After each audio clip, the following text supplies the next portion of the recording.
All right, let's get right into it. We're going to break down a really complex topic: how one nation can project its power across the entire globe.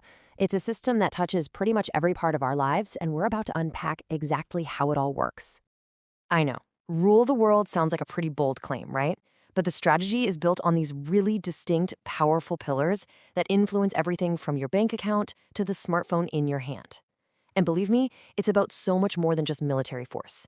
It's way more intricate and, honestly, a more integrated system of control. To really get this, we've got to rewind the clock. Let's go back to the end of the Second World War. Much of the world was in ruins, and that put America in a really unique position to lay the financial foundations for the next century. So, the first pillar of this power isn't an army or a navy. No, it's control over the global financial system. You have to remember, money is the lifeblood of the global economy, and if you can control its flow, well, that's the ultimate form of influence.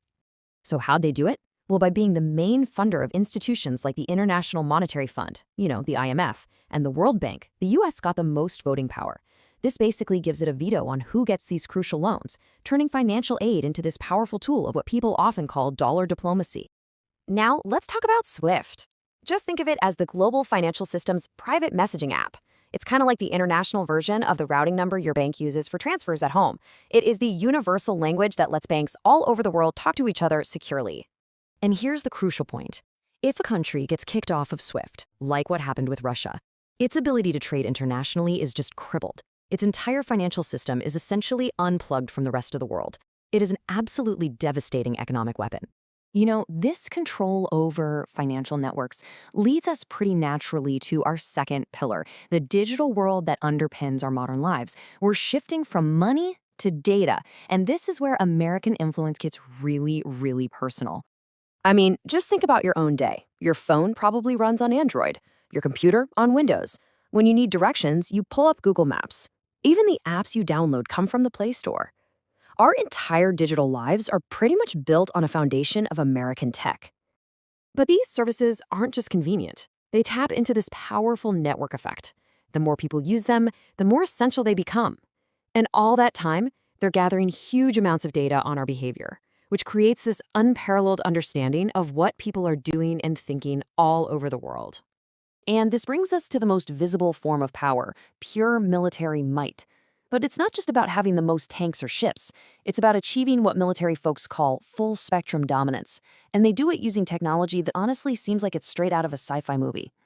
Before any bomber or fighter jet even thinks about entering enemy airspace, a very special kind of aircraft goes in first. Its only job is to make the enemy completely blind and deaf by attacking their most important sensor, their radar.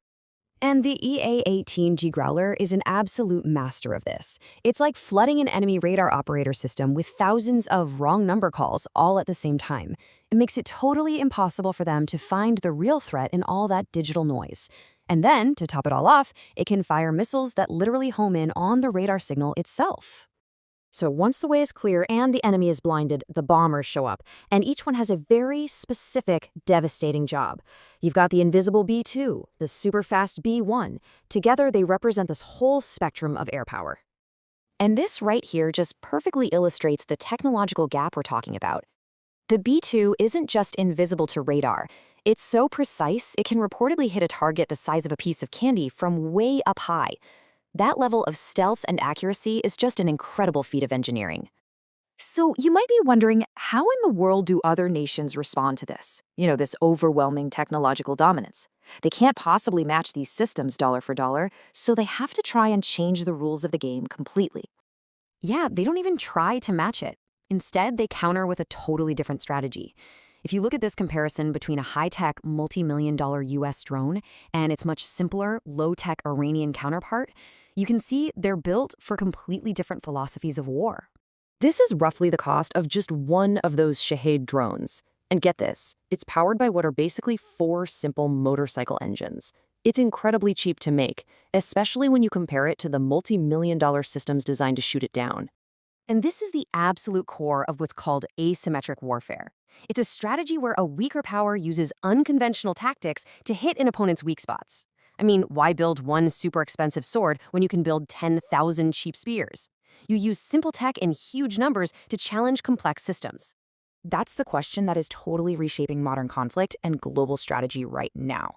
It just proves that no matter how sophisticated the blueprint for power is, there will always be someone looking for a clever way to challenge it and rewrite the rules.